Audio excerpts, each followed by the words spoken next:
It is time to go inside the game. Steve Clarke is with us. So much going on in the world of sports. Thank goodness we have the inside man. Good morning to you, Steve. Thanks, Dave. Thanks, Hi, everybody. Steve. Let's start with the U.S. Open, where Wyndham Clark wins his second title by just one stroke. Yeah. Golf is getting more mainstream, but it's also getting uglier. The golfers like Clark are doing things like yelling out expletives, damaging clubs, destroying lockers out of frustration. Oh. But the galleries outside the ropes are also expressing themselves like they're at a football game or a baseball game with their own lewd behavior.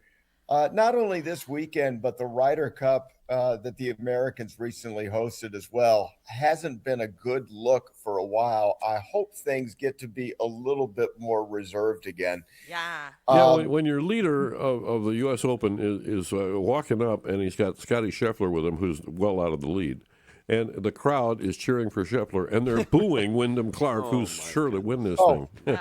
Yeah, I watched it Sunday, and instead of hearing "in the hole" for Scotty Scheffler, I was going "in the bunker" for Wyndham Clark. It's just I know.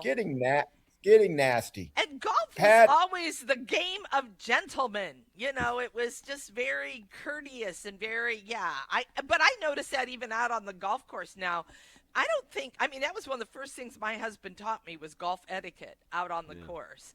I don't think people teach them golf etiquette on the course The game anymore. of gentlemen now is MMA fighting. That's why it's on the White House lawn. All right, sorry. let's talk World Cup. The tiny country of Cape Verde is more like Carpe Diem in this Cape year's Verde. World Cup. Yeah. In their debut, they've had two ties against Spain and Uruguay, but believe me, this is an impressive feat. And it looks like the country of about 500,000 people squeezed in a 4.5 square kilometer country of islands is going to make it to the knockout round. Wow. Yeah. I watched that Uruguay, however you want to say it, but I just could not believe that Cape Verde just stayed in it. It looked like Uruguay was going to come back, knock them out. They're tenacious. Yes. NBA draft starts tomorrow. Look for 3 Michigan players, Adai Mara, Yaxel Lendenborg, and Morez Johnson Jr., to be all picked somewhere between 10 and 17. Some mock drafts actually have them picked in consecutive starting picks at number 10 with Mara. It's a big day for Michigan fans, and head coach Dusty May is going to get his steps in because he's going to be getting in and out of his chair very often, probably sitting at the family table for each and every single pick, just going around like a bat out of you-know-where. So it's a big day for Michigan fans on that, and it's probably going to help them in recruiting. Now, Steve, Speaking of go ahead. college sports, though, Yeah. Brendan Sorsby. I feel like I'm a week late every time I talk about this guy on Morning Offering. But Brendan Sorsby, a few hours after we talked about, looks like this is just going to be awful. He decides to go into the NFL supplemental draft and an uncertain future while the Big 12 keeps their eyes on Texas Tech. So here's the deal. Texas's Attorney General Ken Paxton basically made a declaration before the weekend saying, if you come after Texas Tech, we will come after you. And by admitting as such, it opened the door for Big 12 lawyers to ask for injunctive relief themselves. And they filed the lawsuit, and everybody says, Paxton, you should have shut your mouth. Yeah. And now this doesn't look like this is winnable. So Sorsby goes in the NFL supplemental draft. College football kind of escapes some sort of dark corner for a moment. But the thing is, what's going to happen to Sorsby in the NFL supplemental draft? Will anybody want to take an admitted gambler who bets on his own team to be on their NFL team? And will Roger Goodell, the king of punishment over anything, just let him come into the NFL without serving anything? Ask Ohio State fans about the 4 or 5 game suspension that Terrell Pryor got for, getting free tattoos for exchange of sports memorabilia. So I would say it's a very uncertain future for Brendan Sorsby going forward. What do you have to say?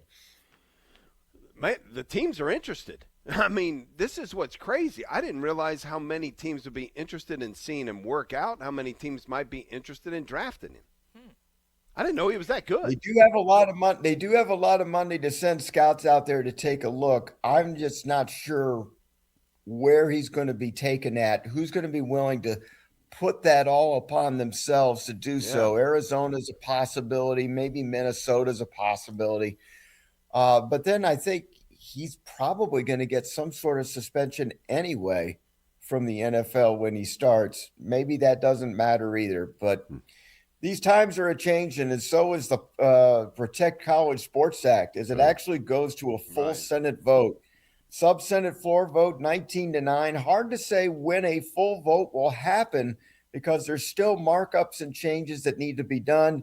And there's going to be, it won't be very long before there's a long recess so senators can work on their midterm elections. And there's a possible reset of a makeup in Congress, which would basically defeat the bill on its own. But there's, in general, you're talking about a bill, a bipartisan bill that will allow antitrust exemption so that it can enforce its own rules, its cap on payments, its penalties to other schools, as well as take care of some related eligibility and transfer rules in college sports that the general public just can't stand much longer.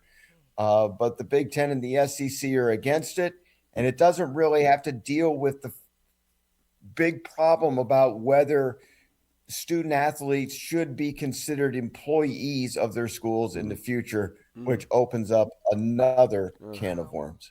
Strange times indeed. Wow. Well, if the NFL lets Sorsby in without penalty, they're also going to have to apologize to now Lieutenant Governor Jim Tressel, who was suspended by the NFL from coaching, any coaching participation at all when he went from college to the NFL. I forgot he was about like that. in the video room. I mean,